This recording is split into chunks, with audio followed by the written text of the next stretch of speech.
But it's interesting to contrast the Rays with the Yankees, who are underperforming. And whenever the Rays have a season like this, people say the same thing, which they say about the Yankees, is the Yankees should be run more like the Rays. They, like, fans get really upset and they say, like, the Rays are the best run organization in sports. And it drives me crazy because it's like there's so many people who overvalue what the Rays do because of their low payroll, and then look at the Yankees and who have a high payroll and underperform, and they view it as like opposite ends of the spectrum. When in reality, part of the reason the Yankees are bad this year is they have tried to adopt a Rays strategy of not going after big free agents, not overspending on guys, trying to keep guys cost controlled and whatever. But, like, I don't know. I mean, wasn't last year, like, their austerity year? Like, I don't know. That's not how it works, because if you don't sign guys, you're missing, like, a guy's only a free agent once. If you don't re-sign him, then he's on another team, and you can't just call him up the next year and say, okay, we want you back now that we reset our luxury tax threshold. Like, I think that's a real lie that basically the Yankees have told a lot of their fans, and meanwhile they've continued this like stinginess in a lot of ways. And again, like, the marquee free agents they've still gone after. They got Cole and they re-signed LeMahieu, but it's these other like on the margin things, like not re-signing Tanaka was, I think, a big thing, which we talked about in the season preview episode.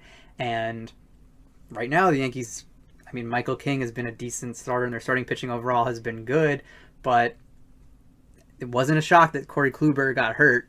They knew they were going to have some depth issues within the rotation, as you say. A lot of people are worried about starting pitcher injuries, and they let a serviceable, good starter who they had for a long time just go back to Japan because they didn't want to, keep paying him the salary. Yeah, I mean, part of the justification for getting under the luxury tax was like, we have a lot of young guys we're going to have to pay soon, you know, and like, our payroll's going to expand soon.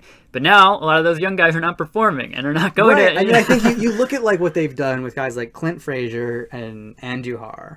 You look at their ages, and like I think Clinton Frazier is now like 27, and they're past the point where they're prospect. Like, they're now like veterans in the league. I mean, Andujar is still young, but he was like, he was rookie in 2018. It's 2021. Like, he's deep into his career at this point. So they've committed to those guys, and now they have this weird roster construction where they've had to move Andujar to the outfield. They don't really have they have a bunch of outfielders who don't really play defense. Like, they have, they're playing Judge in center now because Aaron Hicks is hurt and Brett Gardner's a million years old and can't really hit. So like, Frazier has been atrocious in the outfield this year. They've tried out Tyler Wade and stuff like that. Like, they have this like quirky construction because they've overly committed to these young guys at the expense of, hey, maybe what you should do is trade these young valuable pieces for something you need, a starting pitcher or a reliever or a first baseman when Voit is hurt or something like that. Or some kind of lefty. Or some kind of left-handed hitter. That's the other thing about their roster, is it's so right-handed heavy, and they play in Yankee Stadium. Yeah, I mean, and it'd be one thing, like, if they were the Kansas City Royals or the Rays, but they're not. And, like, the Yankees doing this and playing these games and, trying to cut corners and trying to, like, bring young guys along while, avoiding ponying up for veteran guys. It just portends bad things, and you kind of get what you pay for. I don't know. Yeah, I mean, I think, like, when Cole got traded to the Astros, the Yankees could have made a trade for that. They could have got him a couple years earlier, and who knows what that would have meant in 2018 or 2019 if Cole was on the Yankees instead of the Astros. Get that good spider tack Cole. Yeah, exactly. Would have gotten peak spin rate Garrett Cole.